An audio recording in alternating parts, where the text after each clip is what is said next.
Good evening and welcome to the 70th edition of the Alabama Crimson Tide Live call-in show from yours truly, Jackson Johnson and Jeffrey Only Talk Sports, as we take your calls discussing the Alabama Crimson Tide all right here on Alabama The Voice of College Football, including our take on Texas A&M being the homecoming game for October 24th and how fun that's going to be. And let me tell you something, folks, you're going to be in for a wild ride and a good time for a long time. How you doing tonight, good buddy? I'm doing good, Jackson. Can't believe we are 70% of the way to 100 shows. I mean, think about that. We do a show a week, so we've been doing this show for over a year now. That's pretty crazy. It's been a great ride so far. Like you said, good time for a long time, and we're gonna keep having a good time for much more time. I hope. It's definitely always fun coming on here talking Crimson Tide with you and with everybody in the chat with our callers. Always it's always a fun show. Just hearing what everybody's got to say about Alabama and the sport at large, and especially now that Alabama, we've, again, hate to say it, but we've kind of lost our grip a little bit on the elite status in college football right now. It's giving people a lot to talk about with our team. So it's definitely going to be, again, an interesting offseason. We'll be covering it for sure. Definitely can't wait to talk about next season's schedule, as you already alluded to, and some other news and stuff. Alabama basketball getting a pretty big win over Texas A&M. They can't play defense, but I'm sure we'll talk about that as well. At least they're back in the winning column, but definitely excited to get to it on show number 70. Oh, here we go. And we've got our first caller of the night. We've got Godfather of the SEC coming in. How you doing tonight, good buddy? I'm doing good. How y'all doing tonight? Oh, we're Doing doing good. all right, man. We're doing all right. He's a wonderful supporter of the Alabama channel, all right here on Alabama with the Voice of College Football, and he always has some great stories to tell, especially during the off season. Oh man, what's on your mind tonight, man? Stories to tell. Lucky guy just happened to be in some right places at the right time, maybe in life. I don't know what we were talking about. I know this Alabama channel, but I'll make it quick. We got some, Andy Griffith fans. I can see that Jeffrey's probably a huge. I can tell by the smile on his face. He's a huge Andy Griffith fan. That's a great show, man. I used to watch it all the time on MeTV and still do. I mean, I've seen like almost all of them, all the episodes. It's a great show. But everybody remembers Jackson is also. I always was. I saw them all two or three times, but everybody remembers Goober, Judy, George Lindsay. I guess Oh yeah, that was his Cary Grant impression that he was doing. cut loose on Cary Grant. Goober, Judy. That's what he'd tell him when he was going out. But George Oh man. was born and raised in Jasper, Alabama. That was just right down the road from where I was born and raised in a little town called Nauvoo, Nauvoo. It was an Indian name, Nauvoo, Oh Alabama. man. People called it. And my father and we had a mall there, and pretty good sized mall. And my father, we'd always try our best to go down on Saturday evening, conjugate up the guys my daddy worked with, the Drummond guys, Taylor and the Taft guys, all the judges, the sheriffs. They had places for people to sit and talk and drink coffee and eat, and they loved it. My daddy and them loved that. I can't remember exactly which store it was where they got their ice cream in a cup, but Tom Gaddy sat there with us. He was in the same class with George, and when they went to Walker High School together there. Tom's passed away now also, but every Saturday night he didn't come in maybe a couple of times a month, but about 8:15 or 8:20 you could look for him. He'd come in through Bell, and we sit there right our about the last table. There was another table. Then you walk into Belkey, you come out of Belkey, and he'd always come in and sit with us. And I got to know him real well. I guess I met him. I'm talking. I was as close as sitting across the table from him. I asked him a lot of questions, and I guess 20, 25 times easy. Oh wow. Of course, he was a superstar there in Jacksboro. He was a kind man. He was a giving person. Like I told Jackson, if you didn't know him, just by looking at him, you wouldn't know he had a dime to his name. But of course, he was a great football player. Also, he went on to be go to school at University of North Alabama, which is UNA Lions, and he graduated UNA, and I think he got a teaching degree. And Jackson said, "Where'd you say he done some teaching it up there close I to where you live?" remember my grandmother on my dad's side of the family was telling me that he was her teacher at Hazel Green High School in the 50s, I believe. This is like a little bit before he became Goober Pyle on the Andy Griffith Show and before he was doing Aristocats, Robin Hood, and the Rescuers, I believe. Man, he got some good Disney money, man. I tell you what. That's what he was famous for. What I knew him as was Andy Griffith, and I knew him as Hee Haw. Yeah. He was huge on Hee Haw. And I mean, he was a kind, and I asked Jackson, I asked him one night, I said, to me, he was hilarious, but I asked him, I said, who did the most people, what did the most people, or which person did the most people thought was the funniest person on that show? And I asked him, and he said, who would you think you would say, Jeffrey, the funniest guy on the show? Who would you think who it was? I mean, most people would say it was Don Knotts, Barney Fife. Most would say that. Oh, yeah. I mean, like that's just like the default. There was a lot of funny characters on that show, but I mean, consistently was Barney Fife for sure. Well, he said the funniest person he'd ever met, and the funniest person on that show was Howard. He said that when they wasn't taping, he just sat around and he kept everybody in shambles all the time. I mean, consistently all the time. They were in the floor rolling. I mean, because he was so funny. But I, got to ask him a lot of different questions, and about other things too there. But everybody knew who George Lindsay was in Jasper, Alabama, and he's buried there beside his mother at Oak Hill Cemetery there. So, yeah, I guess I was a lucky person to be able to meet him that many times, and asked him.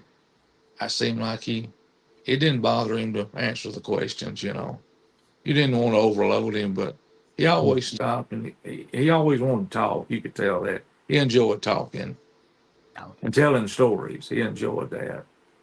And I enjoyed listening to him, So I remember him saying one time, younger guys got to remember some of this stuff. I'm not going to be here forever. He didn't quite put it that way, but I heard him say something that close, carry on that stuff. And but they were all good guys. Of course, that's the way I met a lot of Alabama people through my dad. I'll do a little Alabama stuff, and I'll get off here and let y'all go through it. I was listening to, of course, Eddie Conyers last night. We all know Eddie passed away. He was a legendary referee for the University of Alabama. Started with Coach Bryant, over 10 different coaches, over 2,500 student athletes, coaches, whatever, came through there. Eddie, he touched it somehow. And he would, he was telling some stuff, and I'd heard some of this stuff before. People would ask him, I never could remember the toughest guy on the football team was down at Mobile. I can't remember his name, and it didn't pop into my mind, and I didn't go get my other phone, look it up. But Eddie always said he was from Mobile. He said the whole team would shake when he walked out on the field. He was just, they were all scared to death of him. And, but they asked him who was, who asked some people who was one of the best athletes to ever play a position. Who do you think was one of the best athletes to ever play a certain position at the University of Alabama that you had ever seen in your life? I'd heard that question asked when we'd be up at the country club. Who do you think some people would say one of the best players in a certain position ever was at Alabama? Who would you think that might be? Just off the top of your head. Oof. I mean, when you got me thinking about defense, I'm going way back in the archives here. I mean, like Leroy Jordan's definitely one. You got to go. You come on up a little more. You got to. He's in Coach Bryant's time. Yeah. Yeah, Jackson's got to answer that one for me. Oh, oh man. I have no idea.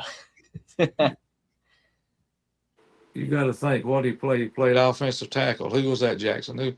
Who was it? Oof. Oh man.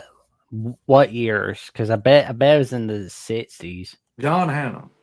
Oh, there we go. Yeah, John Hamm from 70s. All right. He was magnificent. Eddie said he could. He was the best offensive lineman he'd ever saw play that position. He couldn't pick a football up, throw it, and hit the wall. But he was the best offensive lineman he said he had ever seen in his life. And of course, he got that. He got that in the NFL too. Maybe one of the best NFL linemen to ever play the game when he played at the Patriots. But another one that surprises a lot of people: who would be the best overall athlete that ever played for Coach Bryant? That's a good one. I mean, there's a million of them. I mean, like Major Ogilvy or, Kenny Stabler or Pat Trammell.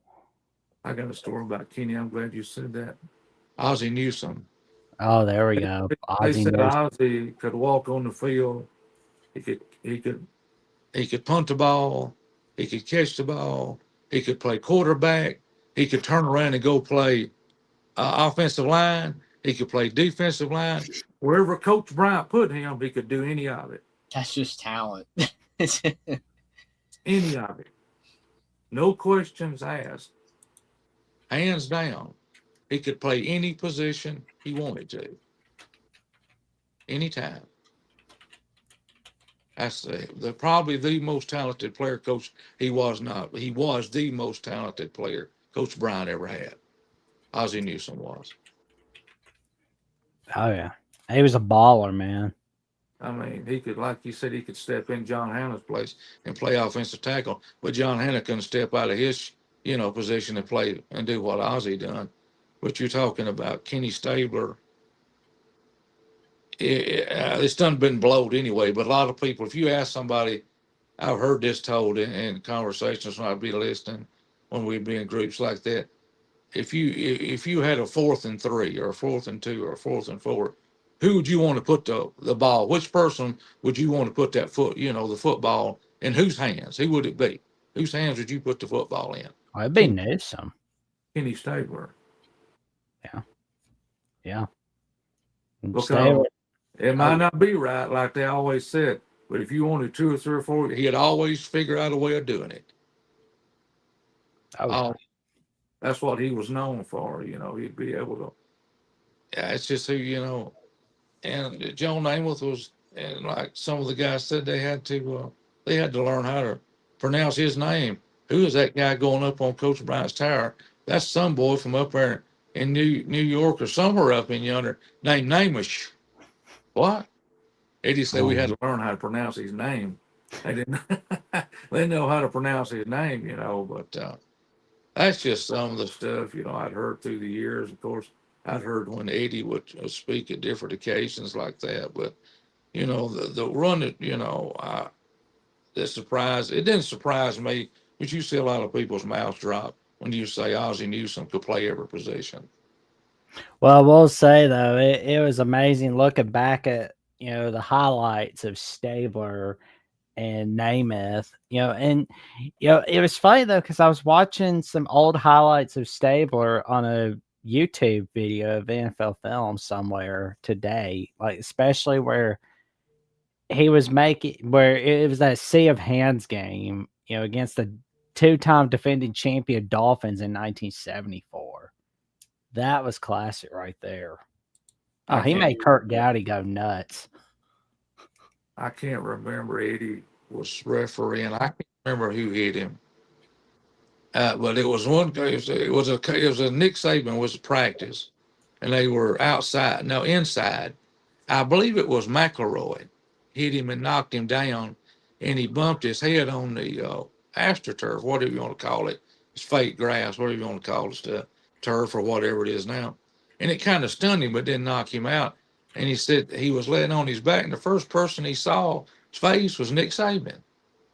Said Coach Saban was over him looking, and the manager walked up there. Coach Saban said, "Is the son bitch dead?" That's what that's what Eddie said. And Coach Saban said, "Well, Eddie said I couldn't answer him because he was still a little bit stunned, from getting his wheels knocked out from under." McElroy didn't mean to do it. He was in the wrong place at the wrong time, like Eddie said. Being a referee at Alabama, you gonna get knocked down, get some bruises on you. No.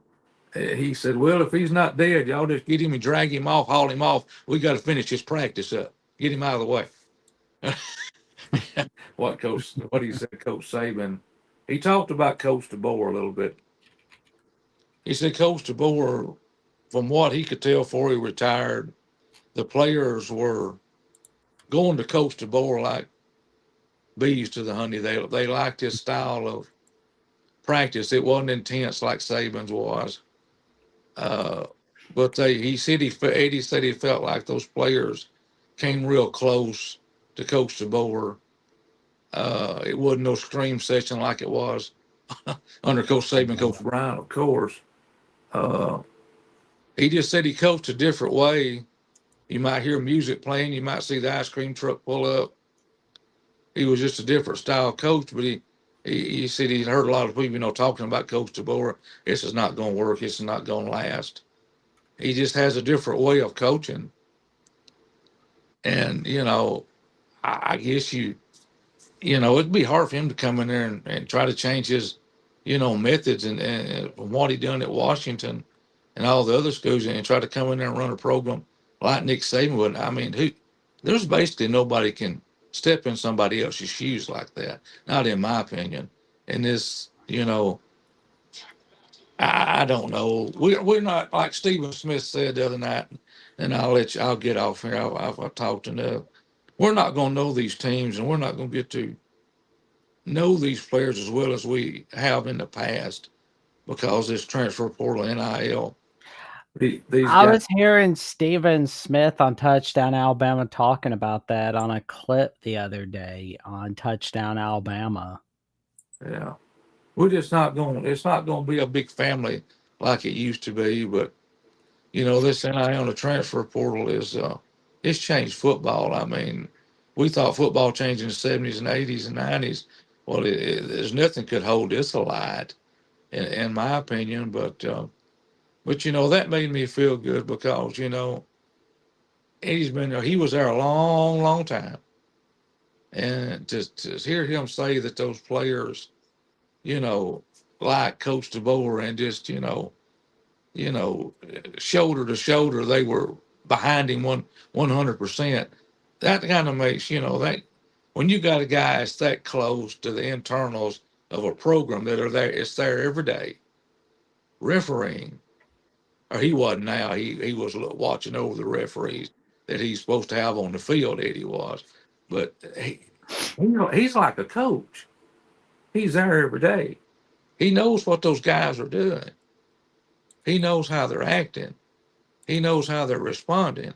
He knows, that's why he said Coach Bryant brought him in because they wanted to try to get rid of, get all the penalties out during the practices during the week, and you don't have any penalties during the game.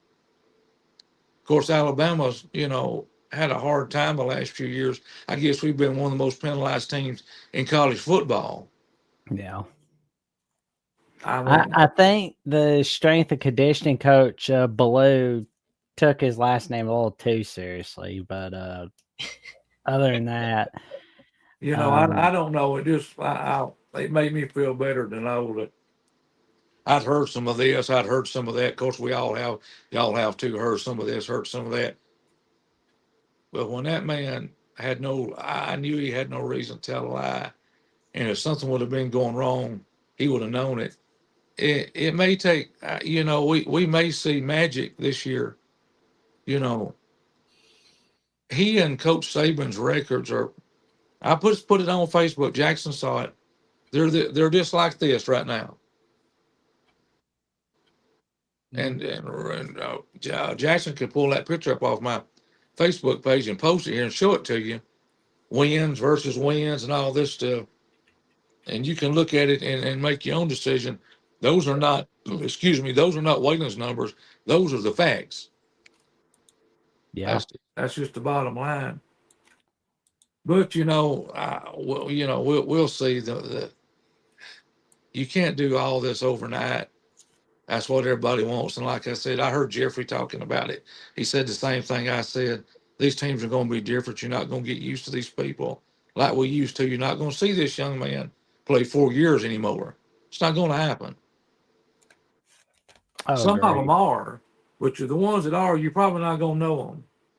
And then even the ones that, that are superstars stay there a few years, it's just not like it's football used to be. But I always enjoy talking with you guys. I've always, got to know tale to tale. Like I said, I guess I've been lucky. I just been in the right places at the right time around in my life. I don't know.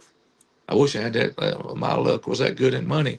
But anyway, I might be in Hawaii, but I always enjoy the Thursday night show, y'all, and same here. The fun we have. But you can't beat it. But I wouldn't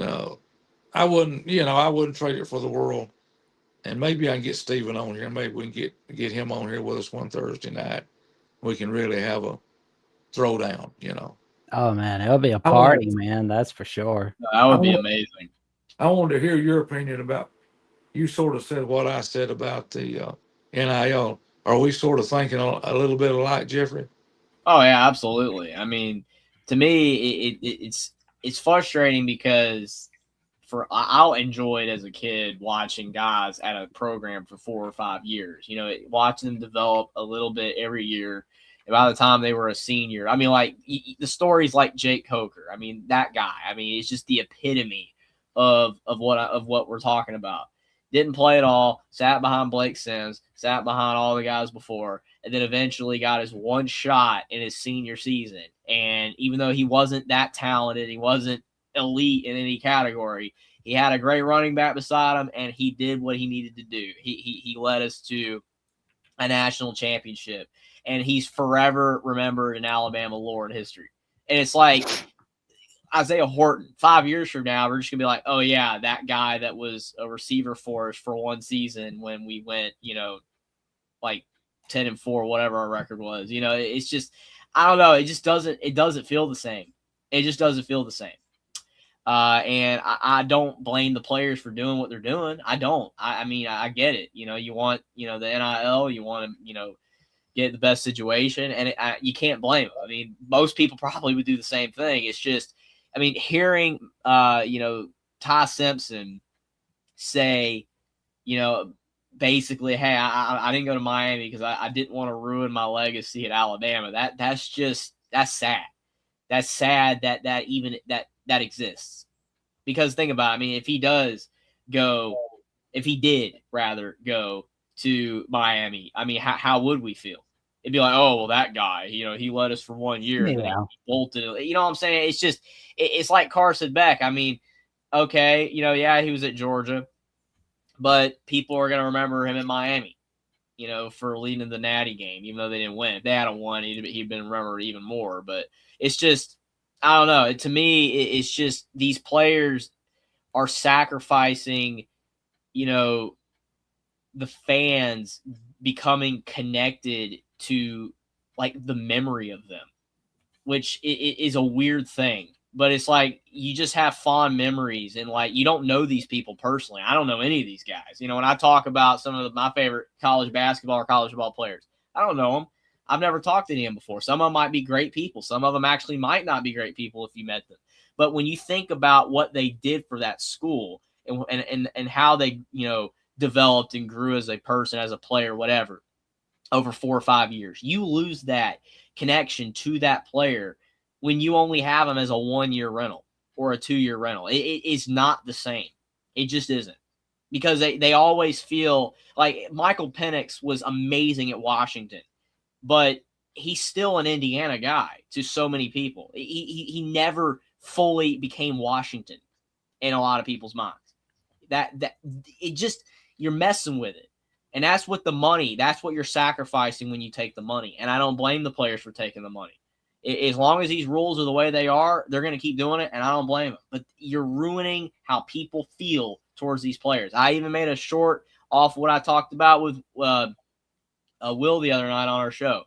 I'm like, okay, like how exactly did I phrase? I phrased the title a certain way. I can't. Let me find it again.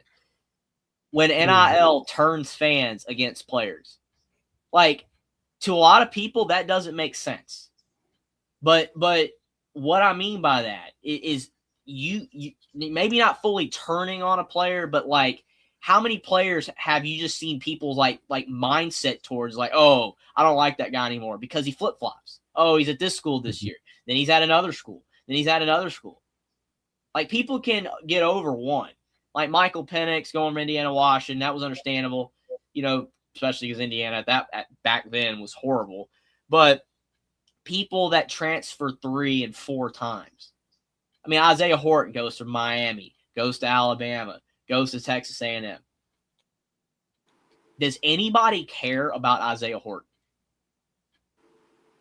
Again, does Isaiah Horton care? Maybe not, and that's okay. If I was him, I probably wouldn't care because I'm breaking in. It's great, but your memory and that connection, I'm telling you, it is almost purely psychological.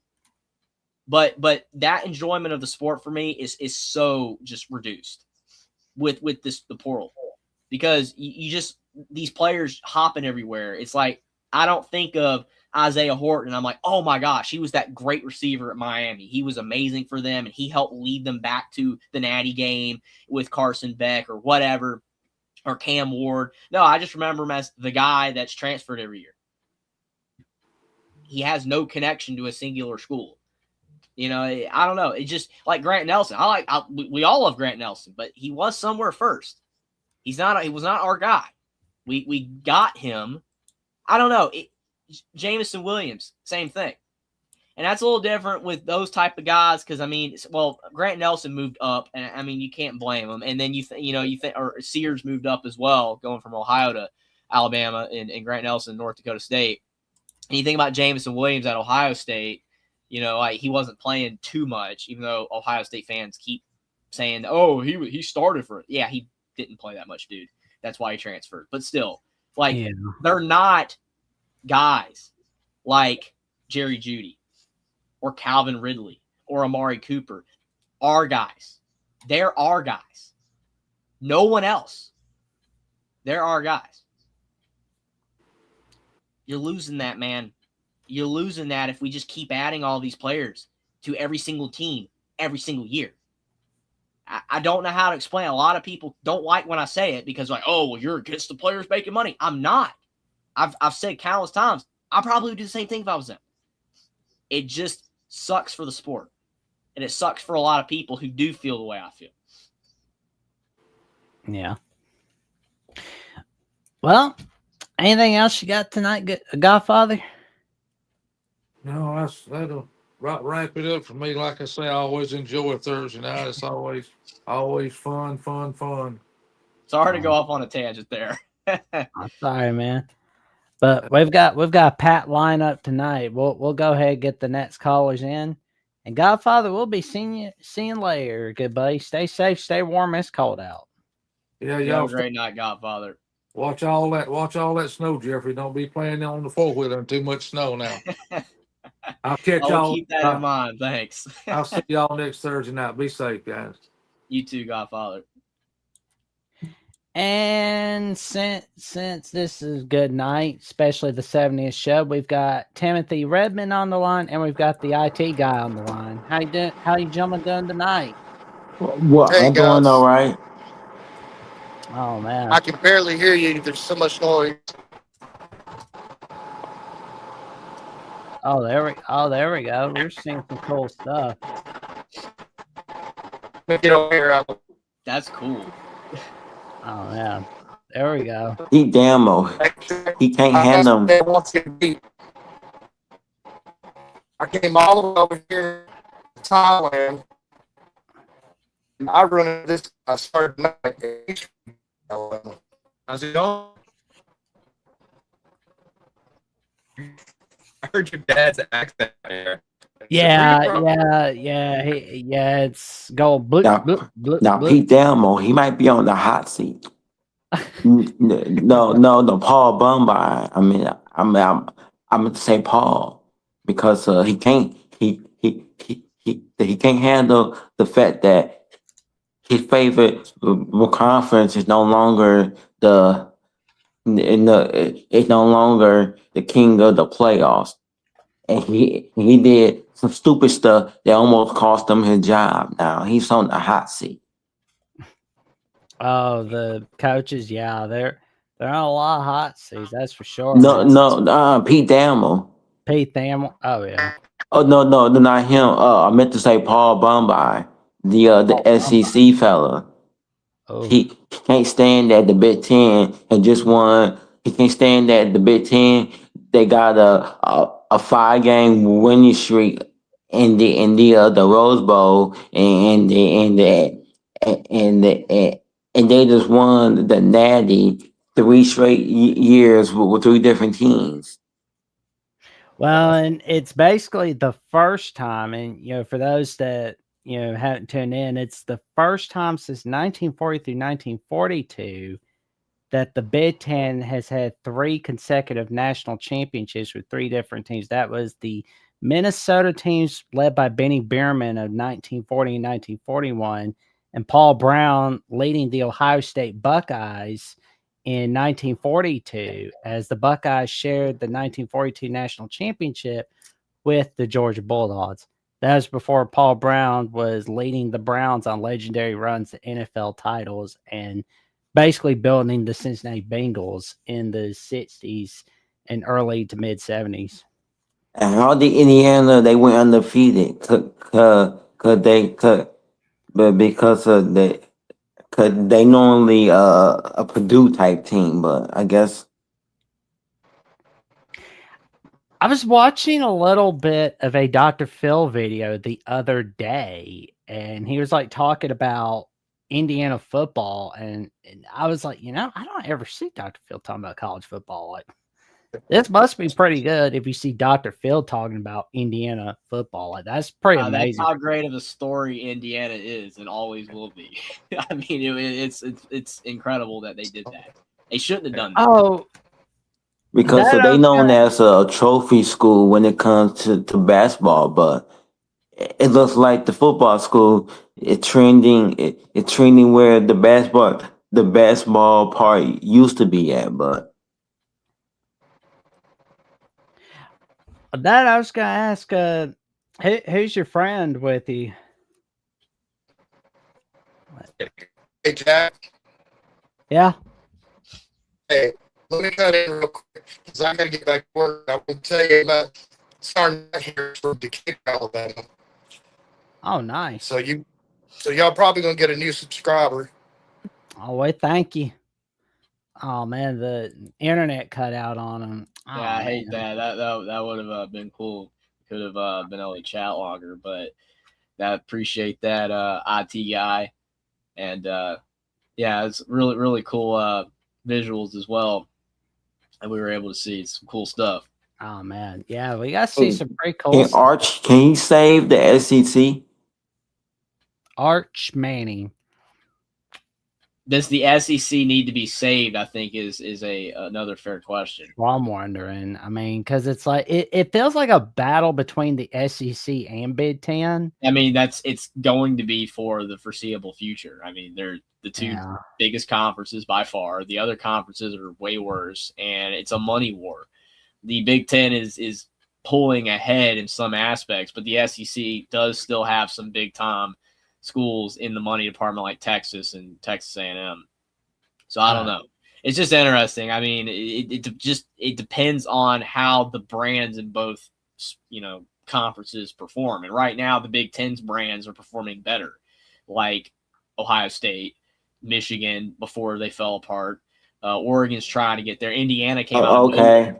But the SEC, you've still got Georgia, Bama, Texas, A&M's trying, but like it's in LSU and whatever. It's just about how they perform, and they're not performing I guess, as well right now. But I mean, they can still definitely get back there very easily. Well, and to be honest, I am wondering what Oregon could do for 2026 because I feel like they could definitely have a better season in the playoffs for the 2026 season. I mean, it feels like they're kind of trending upwards. And we got a $19.99 super sticker from the Godfather of the SEC. We appreciate it very much. We thank you very much for that super sticker. And, you know, this leads us to remind you, like, you know, if you want to get your questions in, if you want a really good chance of getting your questions, put it in super chat and we are guaranteed to read it. But even if you can't be able to put in a super chat or a super sticker, no worries. That's why you like, comment, subscribe, and click on the notification bell to Alabama at the Voice of College Football so you never miss another video whatsoever. They just released the Big Ten. They just released some schedules, and there's been some debate that state schedule is tougher than the Wolverines. The other people they saying that the Buckeyes their schedule is tougher. So what's your opinion? Oh, for the Big Ten schedule? Yeah. I think it's pretty good, but I still want to see who that third non-con opponent is for USC, honestly. I mean, that's all I'm really wondering about, but I am interested to see what's going to happen with the Big Ten for 2026. I want to see if, I mean, we know we're going to be seeing 3 Big Ten teams, but I want to see if we're going to be seeing 4 or 5 in the playoffs, honestly. And I don't think one of those playoff teams, and I know this is way too early, but I don't think one of those playoff teams will be USC because they are not a team that can win the big games in the regular season. I mean, they'll talk tough in the preseason. If they had have scheduled Notre Dame, I think Jackson might feel a little different, or he might feel the same. I'm not, I would still feel the same. I know. I thought that was funny. Oh, I know. Because I mean, like USC is not good, man. But like, if they face Notre Dame, that makes their strength of schedule tougher. So quality loss, right? It's all about Ohio State, they did nothing to fix their offense. It used to just be the SEC with the quality laws. Now the Big Ten is starting to add the quality laws. Because they did nothing to fix their offensive line. Ohio State, nothing. They brought in a guy, but they claim that he could start over somebody that they had last year. But I don't think they only brought in one guy, and I don't think that he could fix the issues they had. Yeah. And they just got the toughest schedule. They just got a historical. They got a nightmare schedule. Yeah, I mean their schedule looks really hard as of right now, but I mean the problem with projected like strength of schedule, like how we're basing it off of, is what these teams did last year. I mean, we don't know if some of those teams that Ohio State is going to face next year end up being actually that good because one part of their schedule they gotta go to Bloomington to face Indiana, and then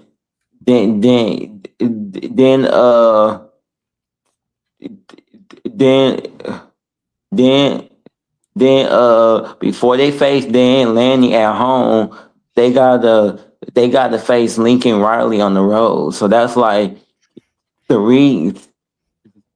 So that's like that could be 3 top 10s or 3 top 5 games in a row.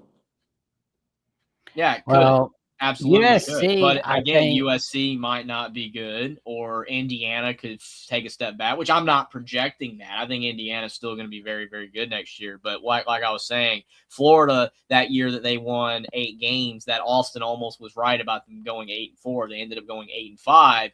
That Florida team had one of the toughest schedules ever projected in the history of college football. And guess what happened? That schedule kind of fell apart. A lot of those teams that were supposed to be so good, you remember Jackson, ended up not being good. I'm not saying Ohio State's schedule is not going to be hard. It absolutely And is hard. there were just some We breaking don't news know if earlier today. But there was just some breaking news earlier today that they two running backs, uh, Lamar Jackson and Bo Lamar Jackson and West, they gonna be out for until the sun until like July or June because they had suffered an injury and they just had surgery, so they're gonna be out for, for half of the off season. They gotta wait to fall camp to even practice with the team. Yeah, I am wondering to see what's And we going to don't be know happening. how good is the guys behind them. Yeah, I kind of feel like we're gonna wait and see what's happening with the Buckeyes, but they do have a rough schedule on the road because it's you have to go to Indiana, you have to. I mean, Nebraska is the easiest out of that road schedule, honestly. You know, because like you gotta go to Texas, you gotta go to Iowa, Indiana, USC, Nebraska. I mean, USC, Nebraska are the easiest for the Buckeyes to handle. I mean, it's going to be a Halloween beatdown as Ohio State goes against USC. I'm going to enjoy that. Like, you know, Under Urban Meyer, they could even win in Connecticut Stadium under the Urban Meyer. No, nobody. Everybody's going to have a hard time in Kennedy Stadium. Like, you know, because it's like we saw Indiana last 2025. They had a hard time getting out of there alive, and Oregon had a hard time getting out of there alive. The only team that Iowa can say that they got dominated at home was the 22 Michigan team. That probably was the only team that went in there and dominated. Yeah. And that's not easy. No. It's almost as hard as going to Beaver Stadium. Oh yeah. Yeah, one team Iowa's always had a good number against was against Penn State. They're always having a good day against the Penn State Nittany Lions. Like that's something I've noticed about them. And you know, I can't help but wonder, and I'm not saying they will, but can they be good enough to have that 9-win season or get close to a 10-win season this season? That's like a we'll see kind of question. And it's not like a we'll see in a nice way of saying no. It's a we'll see means we'll see with the Iowa Hawkeyes because like they've had a hard time with Iowa State over the last couple years. And you know, I don't think they're gonna get through Wolverine Nation. That's not happening. I mean, they are not getting through Michigan. And no, our schedule is tough too. But some people they want to say that it's just as tough as the 24 or tougher for right now. For right now, until I learn more about some of these other teams. But I'm just compared to the 21 or 22 because that was Michigan two toughest schedules after the COVID year and the year before the year before the year before the 24 season. So I'm not gonna say that it's a nightmare or it's a gauntlet because we got some teams that could fall off. yeah, could have a Ohio State 25 situation on paper. They schedule was supposed to be a gauntlet, but they had teams that fell off, Oh and yeah, that can happen to my team, but we just don't know. for sure. And it'll be interesting because I mean we've got plenty of time in the off season. We'll get it figured out for sure. But before we'll let you go, like just kind of like get the link out for other callers. Uh, how you feeling about the Michigan Wolverines basketball team, Tim? Do you think can they win it all in college basketball? Now I know it's been a long while since they've done it, but can this year's Michigan basketball team win it all in your eyes? Well, what I seen to tonight, yes, one of their players, he just had a career night. Number 4, he just scored. He just had. He just had. He scored. He scored 21 points and shooting from the three, and his grand total is 31 points. Oh, there we go. I like that. And I love how Michigan was performing against Nebraska and Michigan State last week. So that tells me that could be I'm a hearing that I'm hearing that fears he might not even play the first half on Saturday because the techno because he had 2 technos against the Michigan. He would have had a third one. He could have been benched for the rest of the game, and he had one. He had another one and against the Minnesota, and he almost had a second one in that game. So Ty Nizzo, he don't know should he be benched for a half, but the problem is that they gotta play Illinois, and they just beat Nebraska, and Michigan State. They lost to Nebraska. Oh yeah. Yeah, I mean they're not one to mess around with. I mean, Illinois is not one team to be messing around with, that's for sure. But all right, Timothy, we will be seeing If y'all don't make the playoffs, and y'all make the playoffs, and y'all don't make it far, well, do you think it's time for him to move on? No. I don't think it's time to move off of DeBoer. If I Alabama don't think wins. so neither, but I- the fan base, they wanted him gone after the that embarrassing performance against the Indiana. But well, no lies there, because like it was bad that Alabama lost that big against Indiana, but it's not. I mean, that was a once in a lifetime national championship team right there in all college football, right there.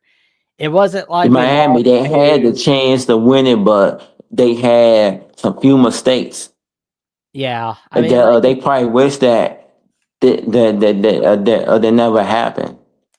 yeah, yeah. I mean, just kind of wish we could like put that in the memory hole somewhere. That's for sure. But all right, Timothy, we will be seeing you soon, and you stay safe, stay warm. It's cold out, and we will see you next week. Yep. All right, man. Well, I we've do got the want call. to make a response to what Timothy Redmond said about Jeremy Fears. Appreciate you being here, Timothy. Jeremy Fears should be suspended. I mean, I hate to say it. I'm not usually that type of guy. I do try, to understand like in game circumstances and stuff happened, and all that. But Jeremy Fears has had multiple incidences in games where he's not making a basketball move. And it's not like, okay, it's getting chippy. Both teams are just going, there's a little bit of pushing and shoving. No, he's just standing there and just decides to kick somebody. And then another play where he just, again, not even a part of the play, just comes over and just like elbows a dude in the head. It's not good. And like he's getting the Grayson Allen comparison. What's bizarre to me about all this is how a week ago, Jeremy Fears online, oh, good player. Probably going to have a good NBA future. To now, again, this is how delicate it is being in the spotlight these days with social media, with just the modern era that we're in. One thing that you say, one thing you do or whatever that gets caught on camera or whatever, like you're cooked, man, when it comes to like public opinion. Like Jeremy Fears in a week has gone from a presumably likable basketball player, very talented player, to now nobody likes the guy, including Michigan State fans. Like even Grayson Allen, it was like, okay, Duke fans defended him at first. I mean, I remember, we're both old enough to remember Grayson Allen at Duke. And, like the first time, you remember when he tripped, right? It was like, oh, well, it was an accident, blah, blah, blah. Then the second time he did it was like, and then Grayson Allen got that reputation. It's like, if you look at Grayson Allen's entire career, he's done some stuff. Even in the NBA, he's done some stuff. But I feel like he's kind of shaken that image. Like, obviously, people still meme it, and right now it's getting memed. Oh, Jeremy Fears is the new Grayson Allen. But Grayson Allen's gotten, I guess, more likable. I can't speak for everybody. I just think, like, public opinion on Grayson Allen has improved somewhat. Jeremy Fears can improve that if he stops doing what he's doing. Sounds to me we need to hire Grayson Allen's PR agent to me. Yeah. So it's like, but all I know is that Jeremy Fears, the downfall's quick, and he does not need to continue the descent. He needs to stop doing what he's doing and play basketball because he is a good player. I like watching him. I've seen him multiple times this year. Last year, he's a good player, but I don't know what he's doing. I mean, like, it makes no sense what he's doing. Like, you think about, like, Rodman in that era. And yeah, I mean, got scrutinized for it, but a lot of stuff he did, people thought was entertaining. It was a different time. Like, if even Draymond Green to a lesser extent, like some of the stuff he's done is absolutely just insane. But a lot of people like watching people that kind of instigate stuff and they make it fun to watch. You can't deny that. It gets people talking, blah, blah, blah. What Fears is doing is not that. He's just doing really out of just left field, makes no play. I can't call them plays. Just, you know what I'm saying? Like it's not a basketball play. It's not. It's just not. There's nothing positive about it. I'm like I said, I'm not trying to defend Draymond Green or Rodman, but like I said, there are people that can defend that. It's Fears. If he wants to be that type of player, you got to go about it a little differently than that. You can't go about it the way he's doing it. Yeah. And Izzo, I really like Tom Izzo. And I think a lot of people really like Tom Izzo. But Tom Izzo, I mean, especially because you got Draymond at Michigan State. Now you've got Fears. I mean, you like Izzo, you build that reputation. Like, oh, my gosh, he's got a bunch of dirty players, and he allows it. So that ain't positive either. I don't know. It's a very interesting situation. I know that has nothing to do with our show, but it is interesting because, like I said, nobody talked about Jeremy Fears until about 5 days ago, and now he's blown up, absolutely blown up, and not in any positive way. And only he can fix that, Jeremy Fears. Only he can fix that. He can either play basketball, move on from this, and people will mostly forget about it one day. Or if he keeps doing what he's doing, it's not going to be good for him. Even if he does go pro and has a great career, or even a career like Grayson Allen. I mean, Grayson Allen's made millions of dollars. He's ended up having a pretty solid career. That's great, but your reputation is just completely shot. And maybe some people don't care about that, but, I mean, Fears is a young guy. He's got a lot of life left, a lot of playing career left. It's just I don't think you want to trash your reputation this early. You don't want to do it at all, but you know what I'm saying. It is pretty rough. I do think he should be suspended, honestly. Like I don't know if you remember that Clemson Duke basketball game a few years ago. I don't even remember the player that he knocked down, but you remember that play where that Duke guy was going up for a layup and the Clemson guy ran into him? I don't remember who the player was for Duke or Clemson, but you know the play. And they suspended the Clemson guy. And I was like, I could see how that was a basketball play. Duke people were like, no, he tried to hurt our guy. Yeah, but it did look like a basketball play. There's one video I remember where he talked about your take on Jay Billis getting all offended about the storm in the court. Yeah. Oh, that was a completely different thing. God, that was the court store. Like, that frustrated me. It's like I got nothing against, those commentators, and he's an iconic one. He's iconic. I just disagree with that. Like, I agree with him on a lot of other stuff, but I completely disagree with that because, to me, I'm in favor of the court stormings and the field storms under certain conditions.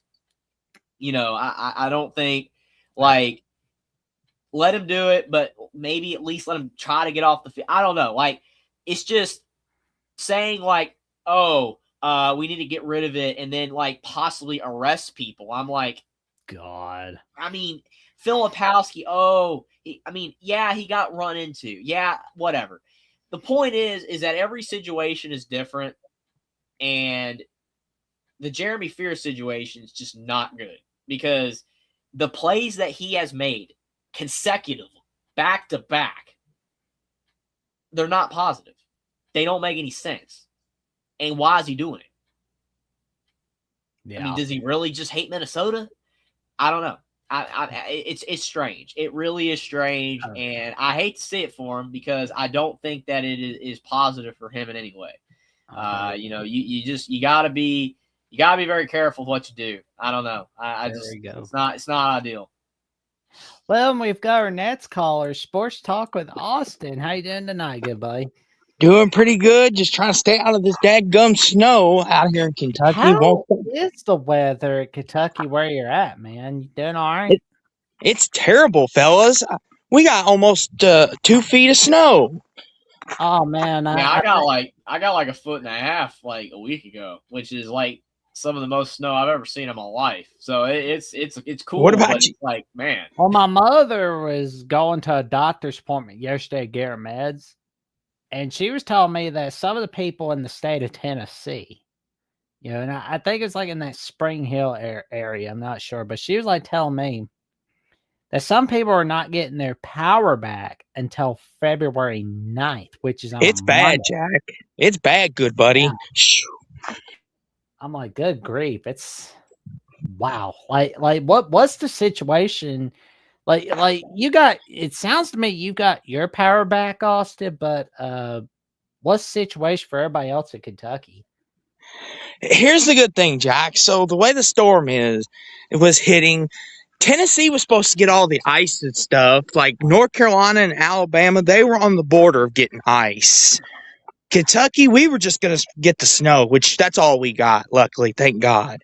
I don't know about Jeffrey or you, Jackson, if y'all got any of the ice or if it all went to Tennessee, but it's just one of them things.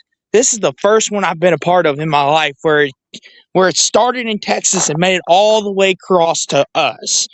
And then it's just like, I don't know how that happens geographically, where it ends up in Kentucky, Alabama, North Carolina, Georgia, Tennessee, Indiana, in those states. But here we are. I can't say it's a generational storm because obviously there are a lot of storms in the north that happen every year, like Minnesota and Michigan and New York and New Hampshire, Vermont, Maine, whatever, all that stuff. And it happens all the time, but it is kind of a generational snow from the standpoint of where it was located, how it developed, how expansive that it was all over the freaking country. And honestly, it's cool. Like, it is cool. It's dangerous for a lot of people, and that sucks. The roads are bad. A lot of people try to drive in those roads, which makes no sense, and then stuff happens that are bad, like accidents and whatever, which saw plenty of that. online, which sucks. But the snow itself is cool, especially for me. 'Cause like I said, I've seen snow multiple times in my life, but not at that magnitude, not that amount, not that volume. It was really cool. And for me, like where I was, it was mostly snow because there was two different systems. So what y'all got, where Jackson got mostly ice, because underneath like Tennessee it was like mostly ice, and then north was mostly snow. That storm, Jeffrey, me and you got the snow yeah, where we're at. that storm kind of fizzled out closer where I was. Then another storm developed off the coast, and then it went into North Carolina, Virginia later, like this week. So that's why like I got snow after y'all did. It was a completely separate system, and it was pretty great that occurred, because usually you don't see something like that. Like basically where I'm at, it was the most snow that has happened in like 30 something years. It was record numbers, crazy stuff. And most of it was snow until it kind of turned to ice a little bit, once, people are driving on it, and it kind of heats up a bit and then refreezes. But yeah, go ahead. I know this isn't the Weather Channel, but since we're on the topic, I do have a couple Bama questions, but since we're on this topic, here's the thing. Jeffrey, the thing with you all is you all are more susceptible to the hurricanes. That's where your storms come in at. Like, we get the effects of it here in Kentucky. Like, we've had blizzards here before. Like, we had the blizzard of '08, where the whole state of Kentucky lost power for like a week because of ice and snow. We had one in '74, way before I was born. So it's just one of them things. But like for you all, since you are like on the coast there, you all get the hurricanes. That's when you all are in trouble. Us, we get the snow of everything and the effects. So, but yeah. The thing is with geography is like with the way the weather is on this earth, like wherever you're at, you're going to get something. Like I've seen people say, oh, well, I want to map out like the perfect area to be where no severe weather is going to happen. Yeah. I don't think that's going to happen. Hard to do. Because if you look at America, you got tornadoes all across the plains. You got tornadoes everywhere. And it's kind of weird because Tornado Valley is like Oklahoma and Kansas and, like Missouri and Arkansas and all that stuff. That's kind of moving east into like Tennessee and Mississippi. It's weird. So hopefully not Alabama, but like even then, like tornadoes are it's all in the plains, but like moving east a little bit right now. Earthquakes is all on the fault line. So you got like California. They don't get hurricanes, or typhoons or whatever you want to call them. But tsunamis. They get the earthquakes. And then, tsunamis, you got all the Pacific Islands, Indonesia, you get tsunamis all the time. That's crappy. But then on the East Coast, you got the hurricanes with Florida, North Carolina, Louisiana, whatever. It's just strange because, like I said, everywhere you're at, and then up north, snow, just tons of snow.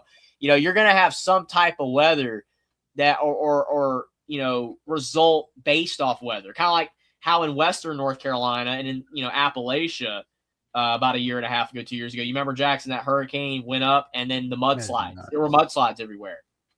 That was awful. That don't normally happen. But like based off like a hurricane that went up and it weakened, but it was still like 50-mile-an-hour winds in the mountains that they don't normally get, and a lot of rain that dumped down. The mountains screwed up, and then there were mudslides everywhere, and tons of people died, and their houses got destroyed, and it was bad. And it was awful. And the thing is, that's the point. Like wherever you're at, it could happen. It could. But it's see, and that's the thing too. And last thing I will say about this, the one thing I do not like it, I love it here in Kentucky. It's nice being out in the country, nice being where like talking to the horses, the cows, all that good stuff. The bad thing is I don't like when we get the effects of what you all get. Like I know, like not Crimea River, but it's just like, man, when those winds come in, those after winds from those hurricanes that you all get, drives me bonkers because they knock down trees, take down power lines. And then when people say, oh, I'm going to move somewhere where there's no bad weather, where it's all good, I'm like, good luck with that. Because everywhere you move, there's something bad. If you move out to the south, you're going to get ice and snow. You move out west, you're going to get the earthquakes. But here's what doesn't hurt. Preparing for the good, the bad, the ugly, and all types of weather. It doesn't hurt to make yourself prepared. and don't Yeah, the sit tough and thing about it is with preparation is like I agree with Jackson. Like that's the key, but some stuff you really can't prepare for. Like hurricanes, you can prepare, and it's like, all right, if it's like a 4 or a 5, category 5, and everything's going to be destroyed, you can leave, but then all your stuff's destroyed. So it's like, yeah, okay. I mean, you lived, which is the most important thing, but it's like, yeah, not good. You know, like you prepared, you did what you had to do, but then you think about an earthquake. Okay, yeah, we predict that in this year an earthquake is going to happen along the fault line. Everyone knows that, yet people still live on the fault line. It's amazing how we've built major cities along fault lines. I don't know. We've just done that. Uh-huh. So again, you could prepare for it, but like, okay, we could predict that an earthquake is going to happen at this exact time in California. Is everybody going to leave?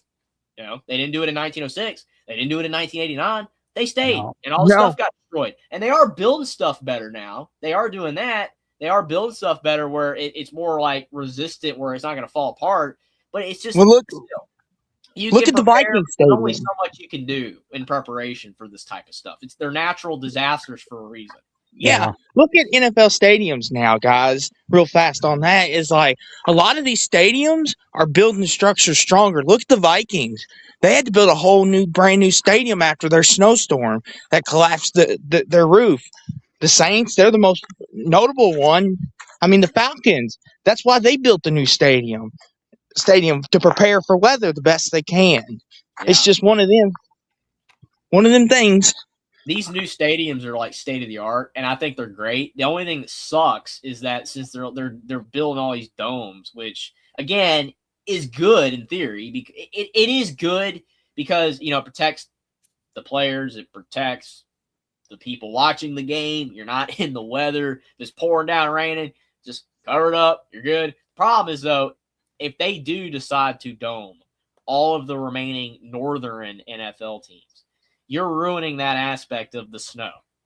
You're ruining the aspect of, hey, it's so hard to go up there and win at Chicago. Yep. It's so hard to go up Green Bay will no longer be a home field advantage. Yeah, it will be a home field advantage only in the noise of the fans and all that, but you're not gonna have that snow effect, and that sucks. I mean, I understand that that's what the NFL is wanting to do, and that is what a lot of stadiums all across the world are wanting to do: dome everything. Great. I mean, I can't say I'm against it.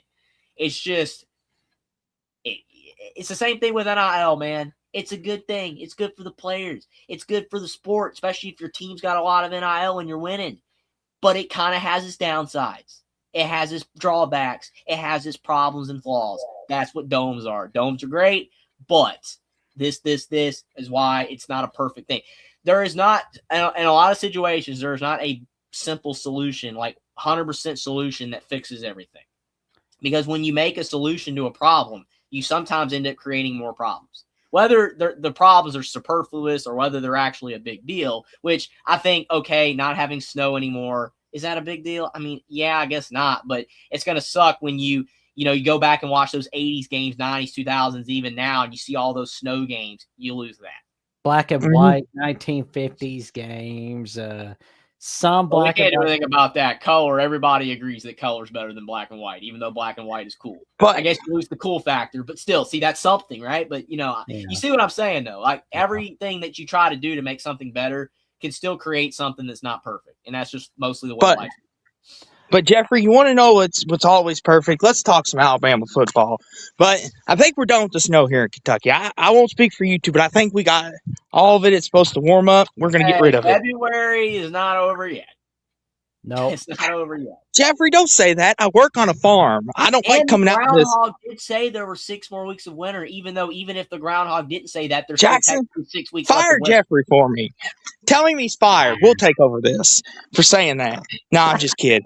But I know Jeffrey can't predict with the groundhog. Anyway, guys, Ty Simpson, there's a lot of chatter about where he might go in the draft. There's lots of people saying, he could go late first round like Lamar Jackson. There's some saying he could slip to the 4th or 5th round. And then there's some saying he could go undrafted. And it's all a guessing And game. going at this point. undrafted. Dude, if Ty Simpson goes undrafted, which I know you're not saying that, I know that. You're saying as what other people are saying. But for those people, those individual people out there that somehow believe as a hot take, which that's a hot take. Okay, wow, a really good player is going to go undrafted. What a hot take. That's just a crap take. That's what that is. Unfortunately, there's no way that he gets undrafted. If he gets undrafted, then something's royally wrong with the draft. There's 7 rounds with 250 Let me ask you this. players. There is no way on the planet that he's even close to not getting drafted. He literally was in the Heisman conversation all year until the end. He was one of statistically the better quarterbacks of the year, and it's a weak quarterback draft. He's gonna get drafted at least in the top 2 to 3 rounds, at least. Here's the thing, and let me ask you this: since you two, like, I watch Alabama too, of course, like, but let me ask you this: the key phrase they always use when we look at quarterbacks, how big, like, their highs and their lows, right? Is their highest of highs like good enough to be a starting quarterback, win some games, and is their lowest lows not like certain lows of lows? Like, we've all heard that terminology, right? Ty Simpson's lowest of lows, we've seen it. You know, the game against Indiana, that wasn't a very good performance. The South Carolina game, he's had his moments where you're like, but his highs, though, on the other hand, are really good highs, so to speak, as far as like a ceiling. And it's just like, if you're a team, would you all want to take a chance on him? Like, taking the Bama colors off for just a second. You look at all his tape and say, I would like to take a chance on that. Even though his bad games are really bad sometimes, but his highs are very high. I'll What do you all take a think? chance on Ty. And I mean, I've been saying this on the SEC channel and here on the Alabama channel. But I'll be honest with you. I think the Rams should be the team that definitely gets their hands on him. Just kind of have him sit and learn behind Matthew Stafford, and things can really be good to go. You know, Well, I mean, for me, I think the thing that's frustrating about like a discussion like this with a guy like Ty Simpson is that, I mean, he's on the borderline of, do people think he's franchise quarterback material versus is he a guy that we can draft to do what Jackson just said, develop, sit behind a I veteran. believe so. You know, that's the thing, because if he was seen as a franchise quarterback, which clearly he's not consensus that's the case, then he would be where Dante Moore would have been if Dante Moore had decided to stay in the draft. Number 2, because Mendoza's going to go number 1. And then Dante Moore would have gone number 2. But Dante Moore decided to go back to Oregon because NIL, whatever, and Jets suck, all that stuff. So, sorry, Jets fans. But the thing is that Ty Simpson, he's not going to get drafted with the second pick of the draft. But you've got a scenario where if he's still available at like 4, I think the Jets have the 44th pick in the second round, they could take him then if they think that he could be a franchise guy. It's just they don't see him as a first round, like, or a top 5 pick caliber player. So they're Here's the thing, Jeffrey. But then they could take him in the second round. But someone like Jackson said, like the Rams, a team that doesn't need him yet because they've got Stafford, they could take him and be like, hey, in a couple years' time, we think he could be our franchise guy. And if it don't work out, we could get someone else at that time. Well, see, and I want to bring this up because I'm glad you brought that up, Jeffrey.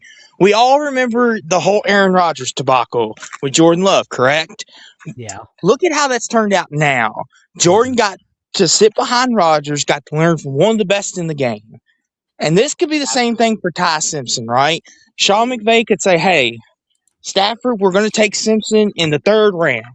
We think he could be someone that can lead us when you're gone, when you decide to hang it up. And just be like, and learn from Stafford. And who's a better quarterback to learn from? I mean, Stafford's an MVP, Super Bowl champion. You're going to learn a lot from him.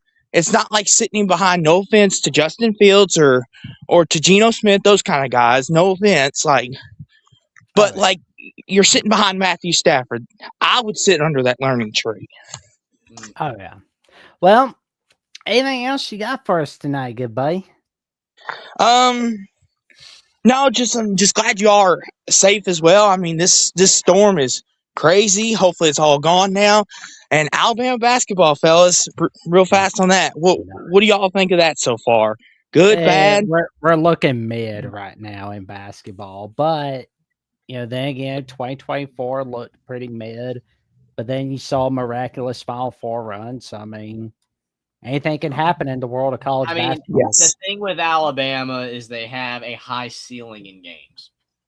And that's still true this year. They have a high ceiling. They can hang with practically any team. I mean, maybe not this year with the top like 5 teams that are just somehow like leagues better than everyone else. That's kind of weird how like 5 teams are just you know which teams I'm talking about, like Arizona and Michigan and UConn or whatever. Like they're just blowing everyone out Duke. Like every game. It's insane. Oh man. Because I mean, you think about some past years, like even because you remember, was it last year? My brain. I mean, it's late. I'm not thinking 100% here, but like, was it last year or 2 years ago? Remember upsets? Just every week, the number 1 team was losing. You remember that? It was 2 years ago. 2 years ago. Okay, like every single week, the number 1 team was losing. It was just flat out. Oh, you're ranked number 1, you're gonna lose. Like Purdue did it like 3 times that year. They got number 1, then they lost. They got number 1. Then they lost. Like it just kept happening, and it was hilarious, and there was so much parity going on. This year's like the opposite of that, except below those top 5 to 7 teams, it's very competitive. It's like teams are knocking off like everybody. It's very interesting. Like you saw Michigan State losing to Minnesota, which I know that type of stuff happens every year. And Gonzaga losing. Not flukes, but it's college basketball. But yeah, like the way y'all lost to Florida, that was like. Okay. And then you all turn around and beat Tennessee. It's just like, I don't know. It's a guessing game. Yeah, Indiana, I mean, they have a high ceiling because of the fact that their offense is really good and they can hit 23s and win, but their defense is so bad that Oh, for sure. It's just one of them. And as always, thank you. As always, Jeffrey, I want to ask, too, real quick, Jackson, before you fire me. Jeffrey, you gonna be rooting for the Patriots for your guy Drake May, North Carolina native? I mean, I don't really care that hard who wins because most people don't want the Patriots to win, and that's fair. Dynasty, they don't want Dynasty 2.0. But Drake May is from North Carolina, good buddy. He is your hometown guy. I have nothing against that. Like, I'm rooting for Drake May's success, even though I did pick the Seahawks to win because he's injured, and that could be very problematic. Plus, I think the Seahawks are the better team, but we'll see. Oh, yeah. But I would have no qualms with him winning. I'd be happy for him specifically.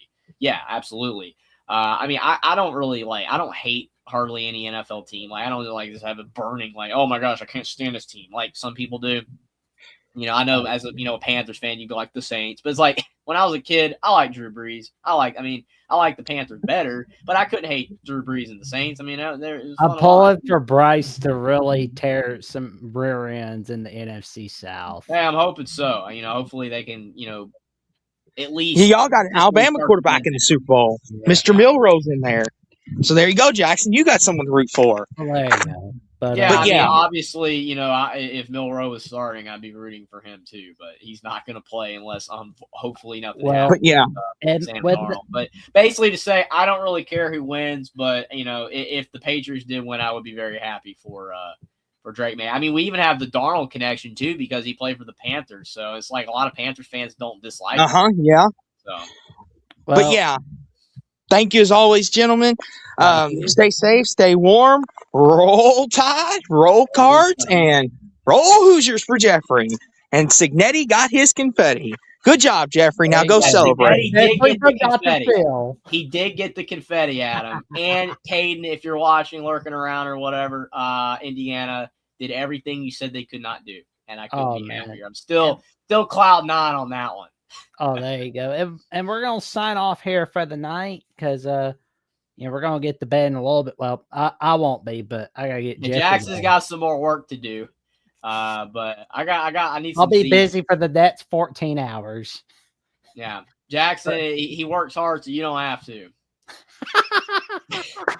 And I work hard as well. Well, of course. So you do. You work harder than I do. I mean, you do physical work. I do mental work. So there you go. Yeah, we both work hard, man. We both work hard. You do a great job, man. But definitely appreciate everybody for being here as always. It's always a great show. Appreciate our callers. Appreciate Timothy. Appreciate IT Guy, Godfather, Sports Talk with Austin. Always a great time chatting with you guys. You know, Rough Rider in the chat as well, Stephen Cherry. Couldn't do it without you guys. Definitely, you know, if you haven't already, would appreciate if you check out my channel, Only Talk Sports. I was live with Will this week. I'll be live with Will next week, I'm sure.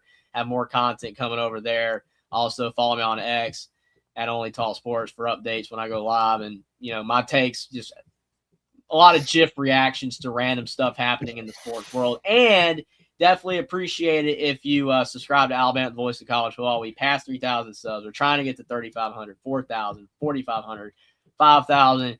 And we believe we can get there with your support. You guys are what makes the show what it is. We appreciate it. And again, cannot believe we're at show number 70. Can't believe we've been doing it for over a year. It's been a great time so far. Can't wait to keep doing it. Here's to another year and a half, and another year and a half, and another year and a half after that. All right here on Alabama. Don't call Mr. Plankton. And the next day. And the next day. And the next day. Oh, man. Well, tell your friends, your family, and the cashiers a post about the magic that Jeffrey brings all right here on Alabama with the Voice of College Football and on Only Talk Sports, where he talks sports every single day, or at least he tries to. All right there. Well, I'll be seeing you soon. You stay safe, stay warm. It's cold out. Appreciate it, Jackson. Roll, Tide, roll, and good luck tonight. Oh, thank you, man. And, of course, you could check me out on Alabama at the Voice of College Football. You can check me out on SEC at the Voice of College Football. And in just a little bit after I get off here, I'll be joining Mountaineer Paul to discuss why it's crazy to be having West Virginia last in the Big 12 heading into the 2026 season for college football. I think CBS Sports is nuts, but that's just me now for having that, because clear to me they didn't watch West Virginia. But you can also check out my next 2 episodes of the Jack 7 coming up with Mookie Alexander of the Field Goals, the Seahawks website on SB Nation, and Mike Debate for Patriots on SI discussing the preview for the Patriots. You can check me out on Jackson Johnson 979. And for more updates what I've got going on, check me out on Jackson VOCP on X/Twitter and on Instagram and Threads. Jackson Johnson 543908. But not so fast. The Alabama Crimson Tide Live College Show number 70 is presented by FanDuel, where you can get top-notch predictions in the Super Bowl for Super Bowl 60. And there's some top-notch odds for Super Bowl 60 for MVP, as we got Jackson Smith-Jigba, Drake May, Sam Darnold, Kenneth Walker, Ramondre Stevenson, Stephon Diggs. How you dids me now, as the Swami says on NFL Primetime. And who's going to get the most touchdowns? Kenneth Walker, Smith-Jigba? Super Bowl props, the game specials. They've got it all right here. This show, here we go. The first May field goal. They've got it all. They've got it all right here on FanDuel. Top-notch predictions, all right there. And with that being said, like, comment, subscribe, click on the notification bell so you never miss no video whatsoever. And we should see you Monday, but we might see you this weekend, but who knows? That's why you like, comment, subscribe, click on the notification bell so you never miss no video whatsoever. And thank you again to Godfather at the SEC for that super sticker. We appreciate all of you for supporting the channel. We appreciate you all for tuning in. With that being said, roll Tide!